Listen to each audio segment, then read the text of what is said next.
A maioria dos terapeutas, em algum momento, vai tratar um paciente que tenha síndrome do impostor.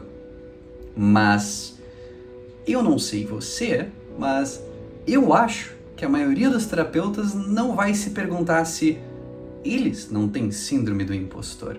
Pensa bem, tu já não sentiu que tu não era bom o suficiente como psicólogo? Tem sempre um colega de profissão que deve ser melhor do que tu? Bom, se você tem algum desses sintomas, fica comigo até o final que hoje a gente vai desempacotar essa questão e a gente vai entender como que se resolve a síndrome do impostor na vida do terapeuta.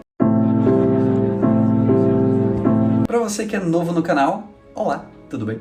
Eu sou o Daniel, eu sou um terapeuta da Eureka e a nossa missão nesse canal é justamente de trazer informações úteis, baseadas em evidências, para terapeutas por aqui. Então, vamos lá, vamos mergulhar no nosso assunto aqui. Na verdade, primeiro, não esquece de dar um like e de se inscrever no canal, isso ajuda bastante. Enfim, agora sim, vamos mergulhar no nosso assunto. A gente pode dizer que a síndrome do impostor se caracteriza por uma incredulidade na sua própria competência. Existe muito também de uma racionalização que invalida quaisquer evidências a favor da competência da pessoa. E nessas racionalizações é muito normal que tenha pensamentos como: eu só tô aqui porque eu dei sorte, eu só tirei nota boa na prova porque o professor gosta de mim, ou ainda qualquer um poderia ter feito o que eu fiz porque o que era preciso era muito fácil. E no caso da vida de terapeuta,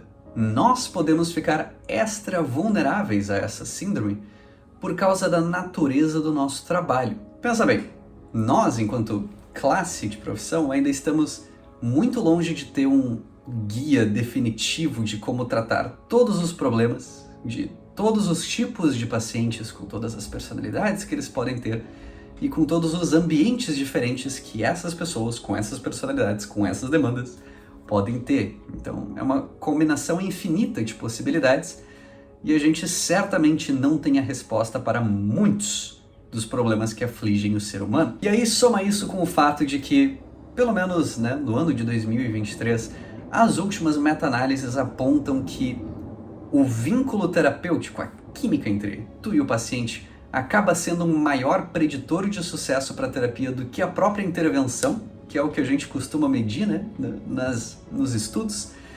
E bom, a gente tem um mix perfeito de ingredientes para a gente se sentir inseguro do quanto que é crédito nosso, quanto que é crédito do paciente, ou mesmo o que é crédito só de fatores fora do nosso controle, quanto à melhora do nosso paciente. Então, pensamentos relacionados à síndrome do impostor que podem aparecer especificamente no caso do terapeuta constam coisas como: a demanda do meu paciente era só a ansiedade. Qualquer terapeuta de TCC poderia ter ajudado ele com isso. Eu não fiz nada. Foi só os acontecimentos da vida do paciente que resolveram os problemas por ele. Eu não sei porque me consideram um bom terapeuta. Eu só tô na clínica há mais tempo. Eu aposto que a minha taxa de sucesso é a mesma de todo mundo. Ou ainda, o meu paciente que fez tudo, ele leva todo o crédito. Eu não precisei fazer nada e ele resolveu tudo sozinho. E de novo, sempre é legal da gente apontar que a síndrome do impostor não está correlacionada com a nossa performance de fato. Então, é uma situação na qual os teus pacientes estão desfrutando de uma melhora, mas quem está sofrendo aqui é você, o terapeuta, que todo dia termina o expediente, fica lá em casa olhando para a parede e pensando: caramba, eu devo ser um... Então, prezando pelo seu bem-estar, meu querido terapeuta, como que a gente começa a resolver esse problema? Se você der uma breve pesquisada no Google sobre dicas de como resolver a síndrome do impostor, você vai encontrar algumas dicas que não se encaixam exatamente na nossa vida. Por exemplo, o efeito holofote, que é esse viés cognitivo de pensar que está todo mundo prestando atenção na gente, quando na verdade as pessoas estão prestando atenção nelas mesmas. E ora pois, se tu tem síndrome do impostor durante a sessão de terapia, é muito provável que o seu paciente esteja de fato prestando atenção em ti. E se ele não estiver, isso é algo a ser mencionado na terapia. Então, Para te dar dicas moldadas para a nossa realidade, eu proponho que primeiro a gente mude a forma como a gente encara a própria síndrome. Pensa assim, a síndrome do impostor parece que é sobre os resultados que você pode entregar, ou o quão especial você deveria ser, mas, na verdade, ela é sobre o seu medo de estar abaixo das expectativas. Isso se traduz, no contexto clínico, em você ter algum pensamento como: eu não posso mostrar insegurança para o meu paciente, porque se ele pensar que eu não sei o que eu estou fazendo, ele vai embora e eu vou perder credibilidade. E daí eu não vou ajudar ele, daí eu vou... E vai começar o efeito dominó de incompetência e de consequências negativas. Ora, pois, a gente pode encarar esse tipo de pensamento numa categoria um pouco mais geral do que só a síndrome do impostor. A gente pode chamar isso de medo da vulnerabilidade. E falando dessa categoria mais geral, eu vou ser sincero contigo.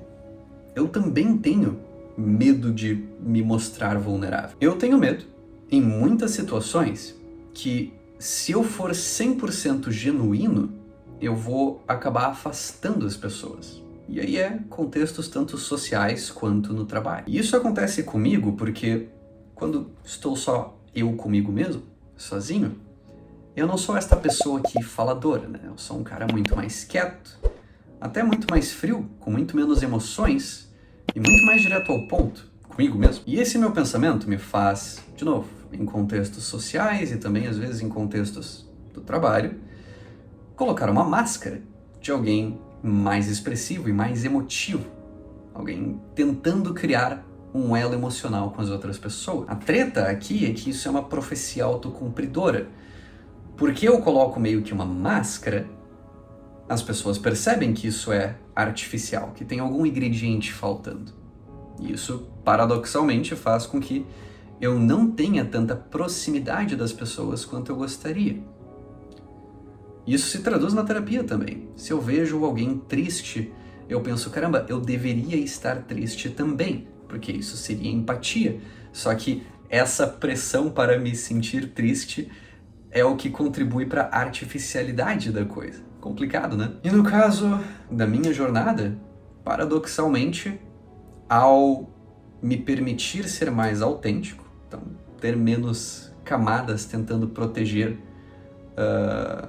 a mim mesmo e aos outros, de certa forma, e me permitindo às vezes ser menos expressivo e estar mais neutro, isso tira essa máscara. E tirando essa máscara, eu tenho mais espaço para ser genuíno. E é muito interessante de ver como, de novo, paradoxalmente, estando aberto para sentir o que de fato eu estou sentindo no momento, cria o terreno para ter essa conexão onde emoções mais fortes surgem depois. E eu diria que, diferente de outras profissões, essa é uma vantagem na nossa. A gente trabalha em um ambiente onde vulnerabilidade, autenticidade e insegurança, se ela estiver ali, acabam sendo um ingrediente importante para o crescimento pessoal dos nossos pacientes. Frequentemente, para muitos pacientes, numa situação em que você está se sentindo inseguro, cai muito bem você ter essa transparência e poder falar de um jeito profissional, mas ainda assim genuíno, algo nas linhas de: olha só, eu não tenho muita experiência com essa sua demanda em particular, isso me deixa inseguro de sugerir essa intervenção, mas eu acho que se a gente realmente tentar esta técnica aqui e observar os resultados, a gente vai estar dando um passo para frente.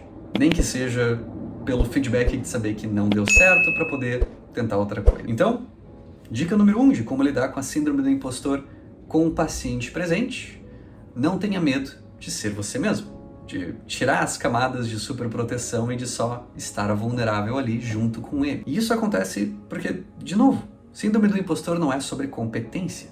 Você já sabe coisas que a maioria do público leigo não saberia sobre intervenções e como transtornos funcionam. É só uma questão de não ter uma máscara atrapalhando e criando artificialidade ali. E uma vez que a gente tira a artificialidade, minha dica número 2 para ti seria, independente do que tua mente está falando sobre ti mesmo, independente de qualquer julgamento que esteja acontecendo, foca no processo. Porque nós, terapeutas, sabemos os perigos de ficar criando rótulos e de brigar por esses rótulos. Ser um terapeuta bom ou ser um terapeuta ruim é um rótulo, é um julgamento. E, embora rótulos em geral tenham um lugar na nossa vida, esses aí não são muito úteis, né? A sua fé na terapia, ela não deveria depender de você como pessoa, mas da sua fé nas intervenções e na abordagem que tu tem. Então, não é sobre o Daniel ser o terapeuta bom ou ruim, ou perfeito ou imperfeito, mas pro fato de que, pro fulano, para esse paciente em específico aqui, daqui a pouco uma respiração diafragmática ia ajudar ele a ficar menos ansioso.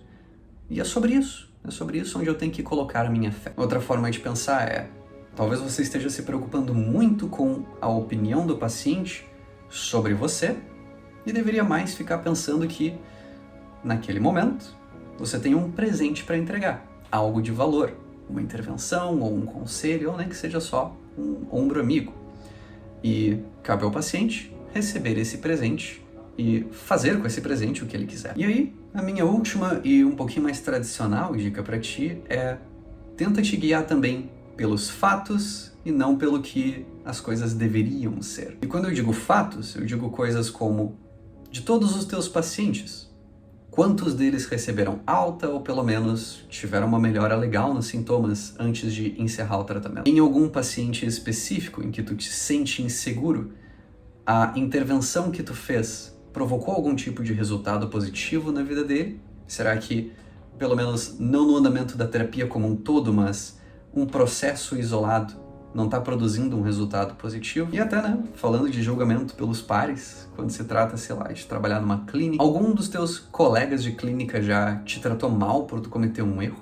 Tipo, excessivamente de uma forma punitiva? E percebe que aqui a gente não tá falando de uma leitura mental, né? De tipo, eu olhei na cara dele, ele fez uma cara que eu pensei. Não. O que pior de fato já fizeram em ti, ou para ti, como punição por tu ter cometido algum erro? Então, de novo, se tem uma coisa que nós, psicólogos, sabemos fazer, é, daqui a pouco, fazer um RPD, né? Pegar a situação, analisar evidências a favor ou contra os nossos pensamentos e talvez tentar perceber se a gente não está tendo um pensamento excessivamente enviesado.